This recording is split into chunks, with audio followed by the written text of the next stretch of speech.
Europe 1, 5h, 7h, Mathieu Noël. Voici pour les titres de ce mardi 7 mai. Dans l'actualité également, hélas, le malaise d'une profession. Manque de moyens, manque de respect pour des hommes et des femmes qui partent parfois au travail, la peur au ventre. Depuis le début de l'année, 29 policiers se sont donné la mort. Une situation dramatique dans un contexte complexe pour les forces de l'ordre qui, plus est, régulièrement accusées de violences policières lors des manifestations de Gilets jaunes. Bonjour Frédéric Ploquin. Bonjour. Merci d'être avec nous en direct ce matin sur Europe 1. Vous êtes journaliste et auteur d'un documentaire tout à fait édifiant diffusé ce soir sur France 2 à 23h10.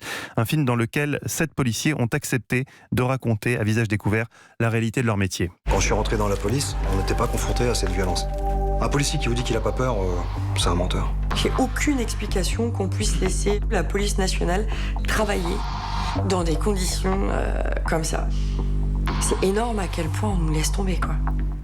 Alors, ces professionnels de tout grade ont décidé de passer outre leur devoir de réserve. D'abord, c'est la première question qu'on se pose en visionnant le documentaire. Comment vous les avez convaincus de parler ? La situation est à ce point dramatique, pesante, qu'ils ont besoin de s'exprimer ? Si vous voulez, l'un des problèmes principaux des policiers, justement, c'est celui de la parole. La parole dans la police est interdite. Ils n'ont pas, ils ont une espèce de devoir de réserve qui fait que les syndicats parlent à leur place, les ministres parlent à leur place, mais eux-mêmes, ils accumulent comme ça au fil des mois, des ans, des nuits passées sur le terrain, des choses à dire. Et en fait, ils ne peuvent plus aujourd'hui les dire à personne parce que ce qui s'est passé au fil de ces 20-30 dernières années, c'est une sorte de désocialisation du policier, c'est-à-dire que il s'est un peu coupé, le policier, du monde, de la vie, de ses amis peu à peu, parce que de ces sujets, il ne peut parler à personne. D'abord personne ne le croit. Dans les dîners en ville, on le croit pas, ou bien on le croit pas, ou bien on le prend à partie. Donc tout ça fait, au bout du compte, une espèce de coupure qui fait que le policier se retrouve tout seul avec ses problèmes.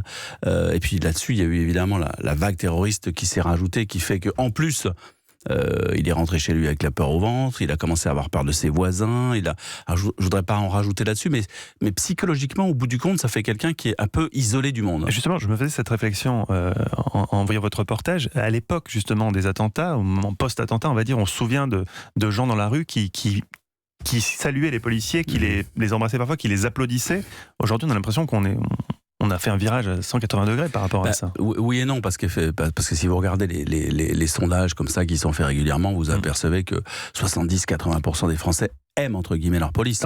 Là, c'est pas le sujet du film, c'est pas ni de déclaration d'amour, ni c'est plutôt une analyse de la haine anti-flic qui s'est développée dans 10-20% de la population. Faut pas non plus exagérer. C'est une fraction infime de la population, mais qui fait très mal aux policiers. Mais c'est cette partie-là qui est en face d'eux. C'est-à-dire que le policier, il est soit dans les quartiers, dans les cités où il se prend des pavés sur la gueule et des machines à laver qui tombent des toits tous les samedis, mais ça on n'en parle pas, très peu, parce que ça se passe loin des médias.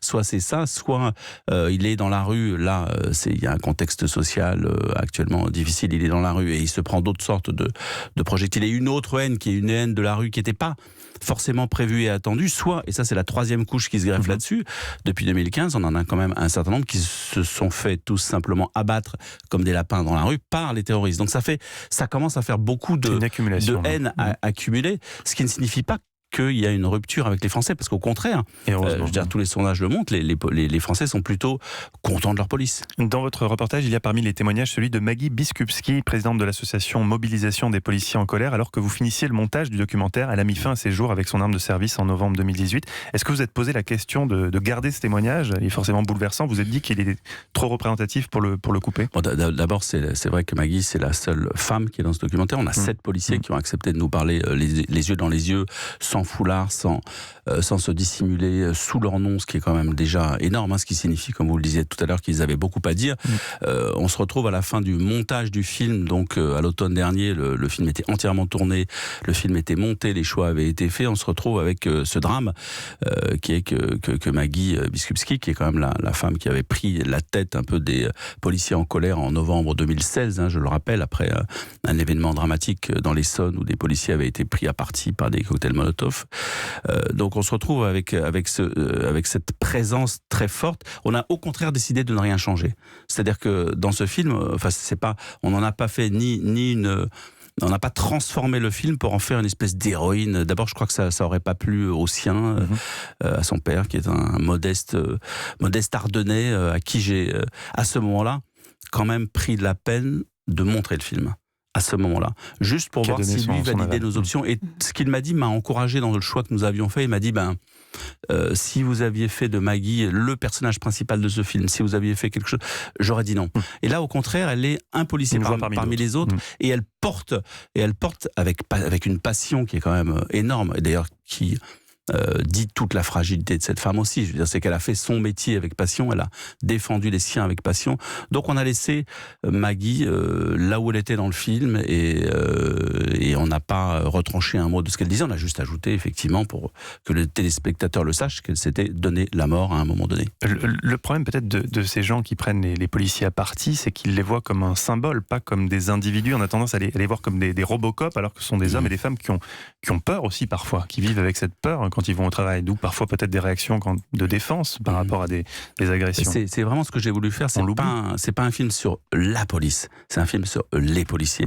Et donc je suis vraiment allé à leur rencontre, et j'ai voulu écouter ces peurs. Et moi, ce qui m'a frappé dans les entretiens, donc on en a 7, il y en a au moins 3 dans les entretiens qui, à un moment donné, ont eu les larmes aux yeux. Moi, ça m'a énormément frappé. C'est-à-dire que je me suis dit que ces hommes et ces femmes étaient effectivement les dépositaires de quelque part de toutes les misères du monde, qui ramassent dans la rue toutes les nuits, tous les jours, de tous les maux de notre société, et qu'ils étaient bien seuls au front face à tous ces maux, puisqu'ils se sentent globalement lâchés ou instrumentalisés par les politiques, et assez peu soutenus en interne par des chefs qui font carrière. Et donc, effectivement, au final, ils sont avec ça sur les épaules. Et il faut bien que ça sorte. Il y a aussi un ras-le-bol des conditions de travail, il faut le dire, du rythme de travail. Il faut comprendre qu'un policier doit en général travailler 5 week-ends complets avant de s'en voir accorder un seul de repos. On imagine par les temps qui courent à quel point ça est compliqué d'être présent en tant que conjoint, en tant que parent dans ces conditions. Enfin, c'est vraiment un métier, on l'oublie, qui est extrêmement dur. Oui, je voulais aussi m'interroger là-dessus, effectivement, les interroger là-dessus, c'est comment ils vivent. Ce ne sont pas des robots, en fait. On en a fait, à un moment donné, on a cru que c'était des Robocop. Je me souviens, sous Nicolas Sarkozy, dans les années 2000, on les a surhabillés, on leur a mis des espèces de tenues comme ça. Mais derrière ces robots, effectivement, il y a des hommes, des femmes. Et d'ailleurs, c'est pas étonnant qu'on voit aujourd'hui, qu'on entende aujourd'hui les femmes des forces de l'ordre se manifester publiquement à ce point-là. Une question quand même, Frédéric Ploquin, parce que les violences policières sont aussi notre réalité des samedis de manifestation.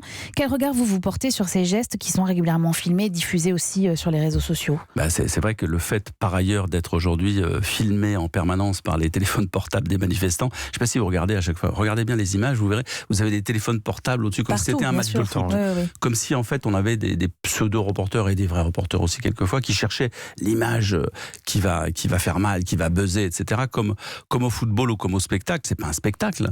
Ce sont des gens qui défilent dans la rue pour exprimer leur malaise social d'un côté, de l'autre des forces de l'ordre qui sont censées protéger les institutions de la République et les biens privés.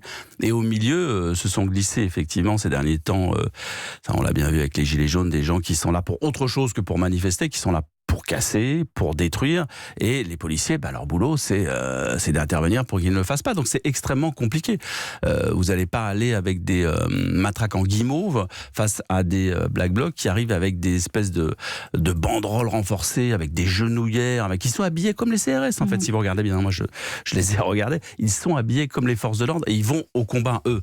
Donc en face, vous pouvez pas dire aux policiers, maintenant c'est guimauve et pourquoi pas des balles en pelote de laine que vous allez leur envoyer. Non mais dans ce cas, vous vous retrouvez le soir avec l'Arc de Triomphe, plus le Fouquet's, plus peut-être les pelouses de l'Élysée envahies, et vous dites quoi? Vous dites au pouvoir qu'il a été laxiste. Donc les forces de l'ordre dans cette situation, à ce moment-là, sont tout simplement les garantes de la République. Merci beaucoup Frédéric Ploquin d'avoir accepté notre invitation ce matin sur Europe 1. Je rappelle que vous êtes journaliste et auteur du film documentaire Police à bout de souffle, diffusé ce soir à 23h10 sur France 2.